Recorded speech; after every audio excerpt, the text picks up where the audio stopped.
Hello and welcome to Weird Around Illinois. Every now and then, we get hungry. We get hungry for food and we get hungry for a good ghost story. So we try to combine the two whenever we can and look for a haunted restaurant. Our most recent haunted restaurant search led us to the Lodge of Antioch. We'd like to tell you about it, so let's get weird. So, Antioch is a very old town.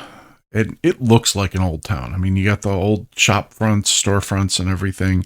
It is very close to the Wisconsin border, as we discovered when we missed the lodge on our first drive-through and had to drive all the way to Wisconsin before turning around and coming back to find it. Antioch has a feel that I would say is kind of similar to other haunted towns we've been to, like Galena or Alton, where you can just kind of feel the history in that town.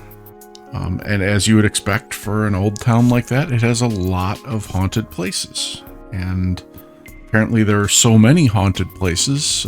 When we're talking about theaters, we're talking about town halls, park district buildings, restaurants. It led them to start doing ghost tours. And the early ones were actually sponsored by the village itself, although now it sounds like some local paranormal groups have gotten into it and kind of hosted their own as well. But yeah. And they even talk about like several other things, not just the lodge, including the police department, which apparently the basement is haunted. But see, is it the lodge that claims the paranormal event happened? Yeah, the lodge claims there was a paranormal event in their basement as well that was caught on video by one of the hosts of the ghost tour, I think. Okay. So yeah, that's kind of interesting. It's not public or anything. Kind of have to go through that whole event. Yeah, they offered to show it to anybody on the tour, but I could not find that video anywhere online. That's a real marketing trap. It's a real cheap one, though. Yeah. Yeah, spend your, whatever, $18 or $25 or whatever it is for our ghost tour, and we'll show you our video clip that's just like the video clips you can see on the internet for free from 1,000 other haunted places. And I'm sure they filmed it on a phone. Yeah. I guess there's nothing wrong with it. It's just, I don't know. Probably from like 11 years ago or something. Yeah, paying $18 for that, maybe not. Yeah, it seems, I don't know, a little shady, but ghost tours have to make money too. True. If it's a real ghost tour, I think it's fine. But if it's one of those things where you got the people dressed up as somebody from the 1800s and speaking with all the ye's and thous, I really hope it's not like that, because then I'm going to be even more upset about the pay to see our video thing. Yeah. Another haunted place in Antioch is the PM&L Theater. Here apparently there's like a ghost of a girl who causes flickering lights and like random sounds. Haunted theaters are fairly common, and I actually know a lot of people who've worked at PM&L, and I've heard various stories about this ghost. And I found it really interesting that, I texted someone who I knew was from the area or was in the area when we went to the lodge. And I was like, hey, have you ever been to the lodge? We're checking it out for ghosts. And they were like, yeah, I've eaten at the lodge, never seen any ghosts. I wonder if they could have the same ghost that's next door in the PM&L theater, if it's just kind of crossing over. That's a good question. Interesting. The only question is why? Why would a spirit cross to there? Maybe it got hungry. Yeah, that's a good point. Or maybe when the shows weren't going on, it heard more activity in the restaurant, so it moved over to there. Another thing about the theater is there are no like reported deaths there in the past. Interesting. So I'm not sure where the ghost of the girl came from exactly. But Very little correlation, I guess. yeah. And then next is actually a road, Wilmot Road. Oh, great, another haunted road. Yeah. Supposedly there's like ghostly figures who sit beside the road. Apparently there's been many deaths on this road over the years. Yeah, I've heard it described as like a long and winding road with, unmarked curves and, not not many things to break your speed, like stop signs and intersections and stuff. So there've been a few accidents there. Well, I guess we could see that with what we're about to talk about later. Yeah. Yeah, and then there was the Lodge, the great restaurant that we went to. That was like the main occasion. Yes, definitely. Now, do you remember what I said when we were driving to the Lodge? I don't think so. What'd you say? I said it's a good thing I'm growing out my beard, because otherwise they might not let us in. Oh yeah. Yeah.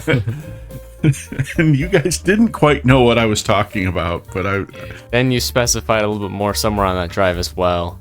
You were talking about some motorcyclists that tend to be there, right? yeah, I said that, Antioch is kind of a big biker town, and I said the general vibe that I've got in most of the places I've been in Antioch is kind of similar to some of the places we've gone to in the Appalachian Mountains.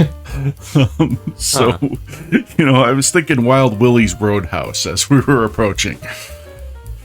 Yeah.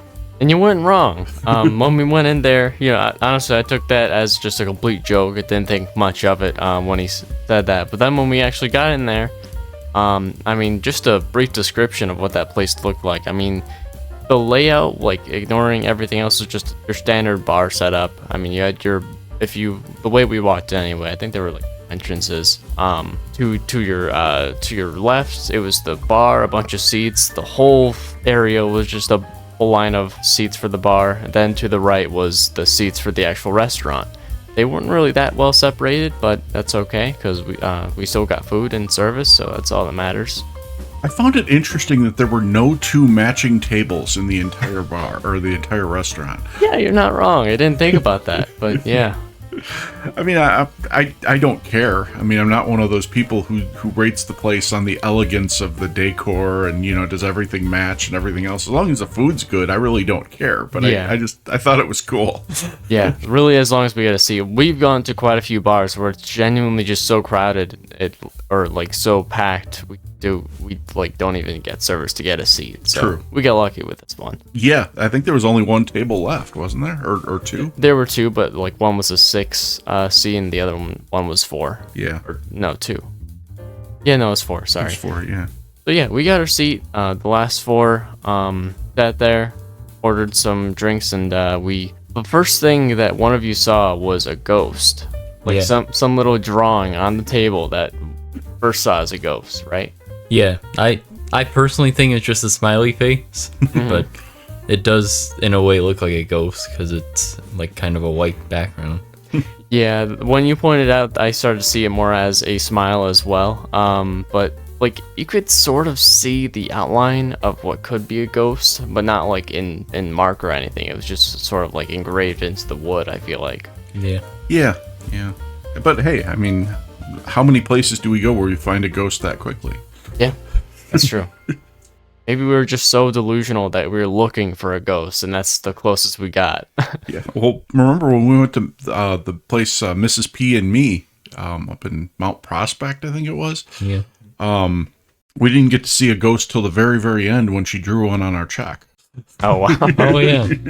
Yeah, I'm envisioning that now. Yeah. Yeah, and I think there was like only one article that mentioned there were ghosts there. It was just some small article. I don't even know if I could call it an article, to be honest. Yeah. Well, that's not entirely unlike the Lodge. I mean, you really have to hunt to find anything about paranormal activity at the Lodge. Originally, I saw it on a YouTube video. When we delved a little deeper into it, there was some mention of it on the ghost tours. But it's really hard to find accounts of specific incidents that have happened in the Lodge, which is why we were really excited to go there and talk to people who've actually seen something. So naturally, our first point of contact, as always, is the waitress. And, she was very nice. And when I asked her, whether or not the place was haunted, she gave us a yes. And she kind of looked around a little furtively and said, there's been some stuff that's happened in the basement and in the back room. She didn't really go into any detail. And the impression I got is that she either did not witness it herself, or she was uncomfortable talking about what she witnessed herself. Well, yeah, she made the claim that she did not witness anything, but she's heard stories from her coworkers and I think boss. Okay. Okay, then I must have missed that then. I kind of assumed that was the case, but I didn't remember actually hearing it. But yeah, that makes sense then, why she didn't want to talk any further with us. But she gave us the name and number of the event manager, who apparently had seen some stuff out there. Yeah, that's a reoccurring one. The event manager. Or the marketing manager. Yeah. Or the publicity manager. Yeah. Yeah, I have to be honest here, it's a red flag.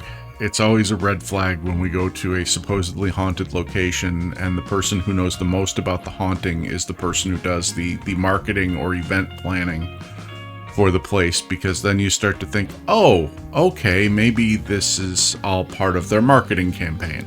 Yeah, and then they're gonna make you pay $18. Yes. Yeah, it's probably the same department that has the video. So Right. It makes sense. Yeah, they're probably the ones who negotiated with the ghost tours to get the tour to stop there, and it's conflict of interest a little bit. It soured me on the experience. I mean, I still reached out to them, did not get a response, but I still did reach out to the marketing manager in the hopes of getting a little more information on the haunting, and unfortunately, I could not. Bad. But hey, if they see this and still want to reach out, let us know. I guess I think we're in the area. Yeah, we want your ghost to be real. Yeah. And we want you to tell us why your ghost is real. We're not gonna, if you tell us a legit ghost story, we're not gonna sit here and, call you a liar and, try to debunk your ghost sighting. We just want to hear the story. Yeah, so it's that part was disappointing, but the trip overall was not disappointing because of the next aspect of it. The food. Yes. Yeah. That was good. It was. Yeah.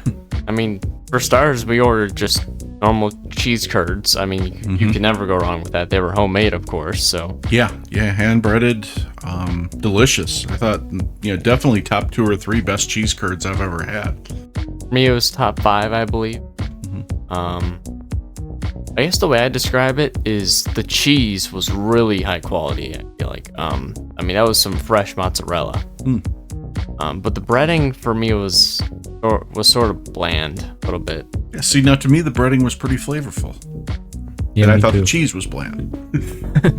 I thought both were pretty flavorful. I'd put that number 2.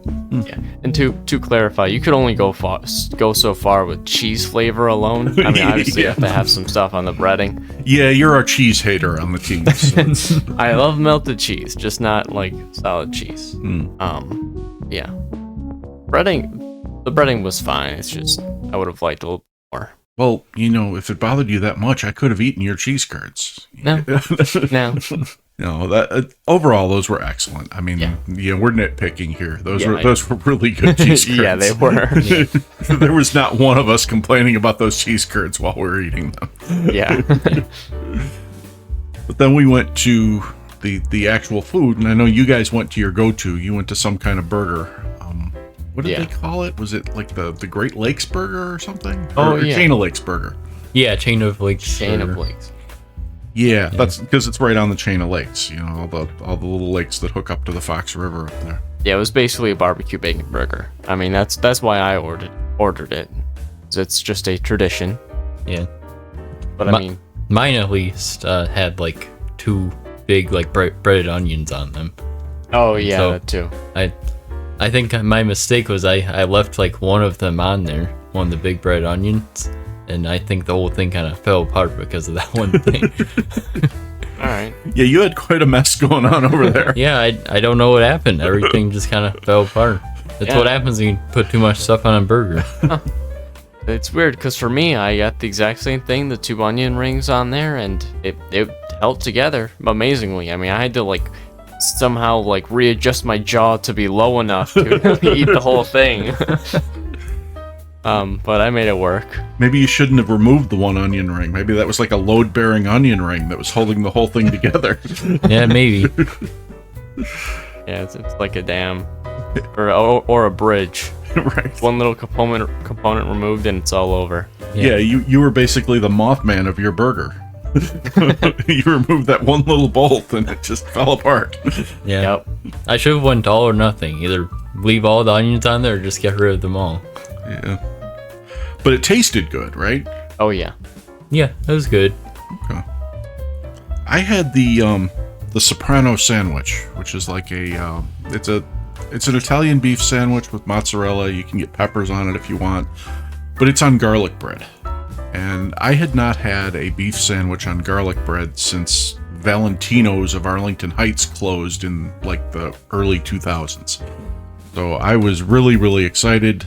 The sandwich did not disappoint. It was beautiful. It was huge. It tasted great. The only complaint actually came from other family members afterward, because apparently that was the most powerful garlic bread ever created. So, I mean, I came home, I was taking mint assures, I was scrubbing my teeth, I was like drinking mouthwash, and it was just like, it made no difference. That's funny. Like 2 days, I was just walking around scaring every vampire in the county. It was horrible. And what's funny is that I didn't even hear about that. Like I didn't even notice or hear anybody complain. Me It's either. funny. Yeah, I heard it. So yeah, I definitely worth the trip. Probably even worth the aftermath of the trip because the food was that good. Yeah. But we didn't end our journey there. I think we're all a little disappointed that we didn't get a ghost story when we were actually in the restaurant. So I was like, well, Wilmot Road's not that far away. We should just drive over there. And that got a little weird. Part of this is my fault because I don't use GPS. I usually use maps, or I'll just look at, Google Maps and then go from there, rather than just, doing what normal people do and hook their phone up to their car and, follow the yellow brick road. But we took a wrong turn at some point along the way, and we didn't ever make it to Wilmot Road, which is unfortunate, but we did make it somewhere else. We found ourselves on a dead end. A dead end that never ended. I don't understand. Usually when you put up a sign that says dead end, it means there are no more turns, there are no more escapes. This road is going to end in a big pile of dirt or a fence or something like that. This one, there was a dead end sign. We drove down the road looking for a place to turn around. We ended up crossing like 7 more streets, each one of them saying dead end on them. This one ended up winding around, passing 3 more dead end signs on this street, and when we finally gave up and turned around and headed back, this road still had no end in sight. Yeah. I mean, a part of me was thinking on like one of the first, I guess, major turns where it forced you to turn. I mean, maybe it meant that just like there's no more going straight. You have to turn in a certain direction. And that's what it meant by. But it kept telling us. Yeah. Were there multiple signs? I can't even remember. Oh, okay. Yeah, there were multiple dead end signs. That may be different. No, I mean it. This is a dead end. Yeah. I'm not kidding. Yeah, and we kept going down all those routes. I remember this for sure. We just kept going for another 10 minutes and then another 10 minutes, and Yeah. took a long time. Yeah, we spent so much time exploring the dead end road that wouldn't end that we lost the time we would have had to go to Wilmot Road. Yeah. I understand, dead end doesn't have to mean it ends in 30 feet. It can mean that, you got 2 branches, both of those dead end, and this road dead ends a mile further down, whatever. But if you're going to keep going for miles and miles and miles, I don't think you can call it a dead end. Because if you're applying that logic that eventually the road ends, every road on Earth is a dead end. I mean, they all end somewhere. Yeah. So I have serious issues with the planning commission for Antioch, I guess is what I'm saying. Yeah. Well, eventually we kind of gave up on finding the true end of it, and we turned around and just got out of there. Yep. All in all, it was an enjoyable drive, though, even though it was odd and a little snowy, because it looked like they hadn't removed the snow in some parts, probably because it's a dead end. Mm-hmm. Yeah. Well, I mean, I guess the first question to ask here is, do you guys think the restaurant itself that we went into is haunted? No. No. Yeah, I gotta say I don't either. I mean, when I look up that restaurant online using keywords like haunted or ghost or anything like that, I get all these promo videos of their dance floor and their karaoke night and their trivia night and all this stuff. Just think they have a really, really good marketing department. And I think they, blended the haunted tour into their marketing department, and the ghost thing just became another thing. Yeah.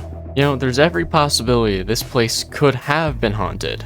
Like, maybe some of these stories were really true, and like the basement, something weird happened, and maybe they filmed it. But just because of their marketing, I feel like they kind of defeated the purpose of it. And I don't know if they got rid of it or if it's no longer there for whatever reason. It just feels a lot faker. You think the ghost just felt too commercialized and went and moved on? Yeah, maybe. I mean, I've heard ghosts get so irritated that they do just leave and cease to exist for a while. Well, it's possible. Or like, one little thing could change. Like maybe the place is reconstructed completely. Things like that can cause a ghost or something like that to just disappear. Or maybe the ghost doesn't like karaoke night. How about the whole town? I mean, do you think any component of this town is haunted? No. And Antioch, no? No. I think the whole thing is just one big marketing scheme, personally. Especially since, like, the theater, for example, there's no real, like, history that I could see as far as people, like, dying at least. It just seems suspicious to me. That's a valid point. I have to say, it looks haunted. I mean, it looks like it should be haunted, but I agree, it's kind of shady. I mean, the fact that the Antioch Township put out a press release about their ghost tours, and they have, like, ghost investigation nights at their town hall and at their I didn't hear about that one. yeah. Oh. and at their at various park district areas and stuff. I mean, clearly they were looking for an identity, and they decided they wanted to be a ghost town. And they have like an event at the theater too, talking about it. Yeah. I feel like they're doing too much with that. Yeah. It's I mean, I kind of felt that in Alton too, but at least in Alton you could kind of feel the history more. Yeah, there's a lot of history there. Yeah. So yeah, I think I'd have to see something to believe that Antioch is haunted. Although again, I do have friends who tell me that PM&L is haunted, and I trust these people if they say they've seen and heard stuff there. So maybe that building's haunted.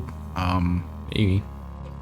I mean, would you go back just to go to that one theater? Maybe investigate that?